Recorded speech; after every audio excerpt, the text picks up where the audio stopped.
Hello students, electric charges and field का ये सवाल नीट 2019 में आया हुआ है। एक बार आप सवाल को पॉज करके ट्राई करें, फिर हम इसका सॉल्यूशन और इससे जुड़ा हुआ सारा कॉन्सेप्ट आपको रिकैप करा देंगे।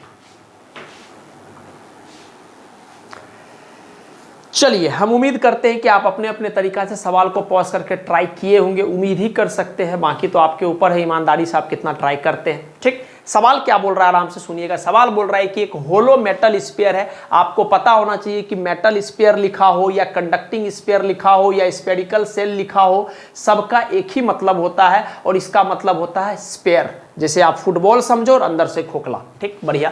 उसका रेडियस कैपिटल आर है। इज यूनिफॉर्मली चार्ज, हर जगह इक्वल पार्ट्स में चार्ज को चार्ज किया गया, मतलब हर जगह हर पॉइंट्स पर इक्वल चार्ज है। बढ़िया, इसे समझो। The electric field due to sphere at a distance small r from centre. अब हम आर को वेरी करेंगे तो आपको बताना है कि इलेक्ट्रिक फील्ड कैसा होगा। एक्चुअली आपसे ग्राफ पूछा है, मोटा मोटी कहानी यही कि आपसे ग्राफ पूछा है, बस ग्राफ बनवा के नहीं स्टेटमेंट के फॉर्म में पूछ दिया है क्या कि इलेक्ट्रिक फील्ड इंक्रीज करेगा as r increases for r less than r and r greater than r, 0 as r increases for r less than r and decreases as r increases for r greater than r, और 0 as r increases for r less than r and increases as r increases for r greater than and decreases। ठीक, तो अगर आपको graph पता हो तो ये सब कहानी आसान हो जाएगा। ठीक, आराम से सुनना कहानी। सबसे पहली बात आपको पता होना चाहिए कि अगर हमारे पास कोई भी स्फीयर है, खास करके कैसा मेटल स्फीयर का बात पूछा गया, तो अगर हमारे पास मेटल स्फीयर है और उसका रेडियस कैपिटल आर है और आर को हम वेरी कर रहे हैं, तो आर ग्रेटर देन आर मतलब आउटसाइड पॉइंट पर अगर इलेक्ट्रिक फील्ड की बात करेंगे तो वो आपको पता होना चाहिए के क्यू बाई आर स्क्वायर होता है। ये बात ठीक।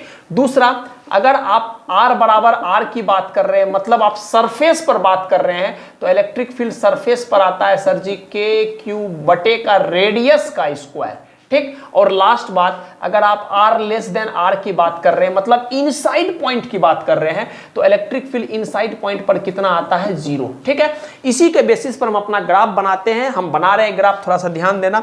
हम ऑप्शन नंबर डी को मिटा रहे हैं। ठीक है, ऑप्शन नंबर डी को हम मिटा रहे हैं, चूंकि हमारे पास थोड़ा सा स्पेस का कमी है, तो थोड़ा सा कंप्रोमाइज आप कर लीजिएगा, है ना। अगर आपको ये आंसर होगा तो आप उसका पीछे स्क्रीनशॉट ले लीजिएगा। ठीक, चलिए अब ध्यान दीजिएगा।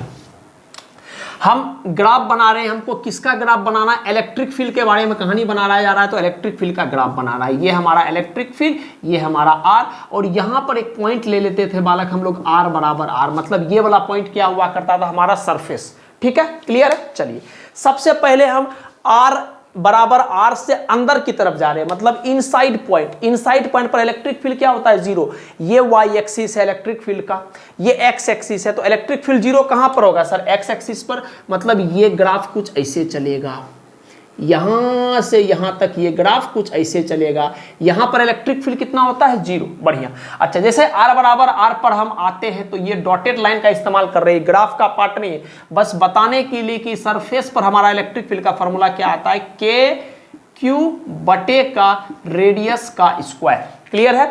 ये ग्राफ का पार्ट नहीं, डॉटेड लाइन है, बस बताने के लिए एक पैरामीटर सेट किया गया है कि r लेस देन r पर इलेक्ट्रिक फील्ड 0, r बराबर r पर इलेक्ट्रिक फील्ड अचानक से के क्यू बाई आर स्क्वायर हो जाता है, और फिर r ग्रेटर देन r पर जाते हैं तो ये हमारा आउटसाइड पॉइंट है। और आप देख पा रहे हैं कि इलेक्ट्रिक फील्ड जो है, यहां से देखना, इलेक्ट्रिक फील्ड जो है वो inversely proportional to r square है। मतलब जैसे जैसे आप r को बढ़ाएंगे तो छोटा बच्चा भी बोल देगा कि इलेक्ट्रिक फील्ड क्या हो जाएगा सर जी? घटेगा। तो इलेक्ट्रिक फील्ड यहां इस तरह से घटता है, मतलब यहां पर इलेक्ट्रिक फील्ड 0 हुआ और यहां पर electric field inversely proportional to r square हुआ। ठीक है, तो हम क्या बोले sir? r less than r के लिए इलेक्ट्रिक फील्ड कांस्टेंट रहता है, या हम बोलेंगे 0 रहता है।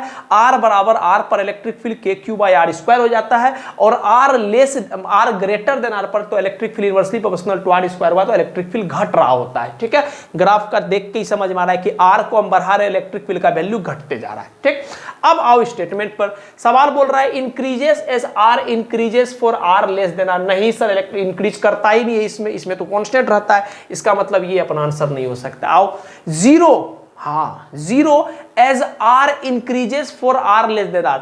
r बराबर r तक देखना, r लेस देन r से कंडीशन में जो इलेक्ट्रिक फील्ड है वो 0 रहता है, बिल्कुल सही बात है, और डिक्रीज करता है as r increases for r greater than r। मतलब हम जैसे r रेडियस से आगे चलते हैं, मतलब बाहर की तरफ चलते हैं, तो इलेक्ट्रिक फील्ड घट रहा होता है। इसका मतलब ये हमारा परफेक्ट आंसर हो जाएगा। क्या समझ में आया? यहां पर बोल रहा है 0 as R increases for R less than R, और यहां पर फिर से बोल दिया है कि इलेक्ट्रिक फील्ड बाहर में भी इंक्रीज कर रहा होता है। सर इंक्रीज कहां करता है? इंक्रीज तो करता ही नहीं है, यहां तो घट रहा होता है। आउटसाइड पॉइंट के लिए क्या होता है? इलेक्ट्रिक फील्ड घट रहा होता है, और इनसाइड पॉइंट पे इलेक्ट्रिक फील्ड क्या होता है? कांस्टेंट होता है, और हम बोलेंगे तो कितना के बराबर होता है? 0 के बराबर होता है। ठीक है, क्लियर है? और डिक्रीजेस वाला तो बात यहां भी नहीं बनेगा, यहां भी नहीं बनेगा, तो ऑप्शन नंबर बी हमारा आंसर हो जाएगा। तो आप देख पा रहे, कभी ग्राफ पूछता है, कभी ग्राफ को स्टेटमेंट बना के पूछता है, तो अगर आपको सारा कॉन्सेप्ट क्लियर रहेगा, कॉन्सेप्ट क्या, इलेक्ट्रिक फील्ड का फॉर्मूला पता रहेगा, और उसके बेसिस पर ग्राफ खुद से बनाने आता हो, अगर हमको रटा हुआ ना हो, ग्राफ खुद से बनाना आता हो, जो पढ़ाया जाता है, सिखाया जाता है, तो हम उससे सारा काम अपना कर लेंगे। ठीक है, हम उम्मीद करते हैं कि आपको सवाल समझ में आया होगा। Thank you. जिनसे नहीं हुआ प्लीज आप नोट डाउन कर लीजिए।